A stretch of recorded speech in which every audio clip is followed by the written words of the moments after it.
Hello there, it's Haley from SevereWeatherTV.com, bringing you the latest look at tropical cyclones and United States severe thunderstorm weather.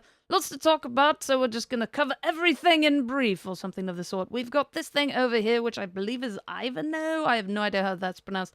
Final advisory on that one. This has gone post-tropical. There's this area, which is way too far south to turn into a actual tropical cyclone, I would think. Quite possibly an extratropical cyclone, though. Very well. On that, storm-wise, we've got Peipah/Domain is the alternate name for this. No warnings in effect at the moment, as far as I know. No signal warnings from Pagasa anyhow. But obviously, if you're in the Philippines, you should be paying attention to their website to see what they are going to say once it gets closer about rainfall amounts and potential wind hazards with that one.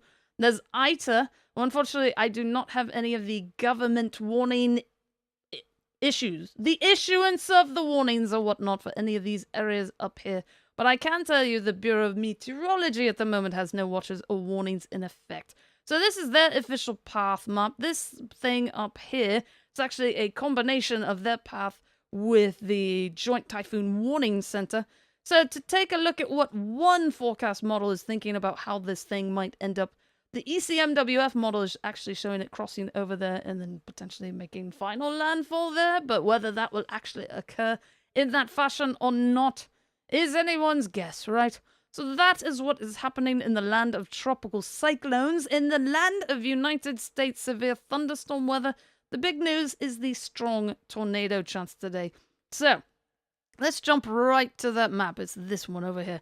So not only is there a 10% chance of a tornado today, but this black hatched area is where there's something indicative in the forecast models that are showing that strong tornadoes could be possible. So instead of just EF0 to EF5, it could be EF2 and larger tornadoes.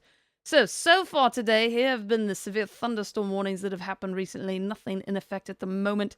There is supposedly this, not tornado watch, sorry, severe thunderstorm watch in effect, but it should already long since be cancelled. But at least as of the time, if you go to the Storm Prediction Center website, they've still got it on there, even though it's about 2 hours out of date. Righto.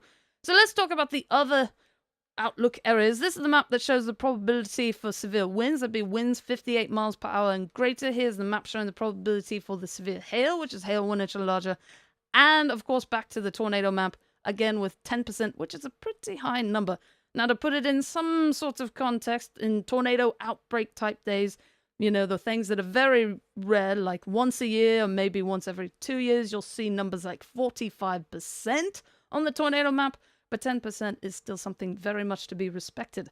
Also to be respected is that this is apparently also potentially an overnight threat. So if you are in one of these areas, you should definitely see if you can get something where it will wake you up in the middle of the night, such as a weather radio, I don't know, a smartphone type app that would go off and try to wake you up and hopefully save your life. Tomorrow, 15%, no significant errors, which is good. No black hatched errors there. So 15% there, 5% back there. And at least as of now, that's it. SevereWeatherTV.com is a webpage, is a website, whatever it is. It's a site with things. It's a página web. Yes, and you should go there and you should pay attention to your weather threats and stuff of the sort every single day. Just be on the paranoid side because that's the safe thing to do. That is it for today. Have fun.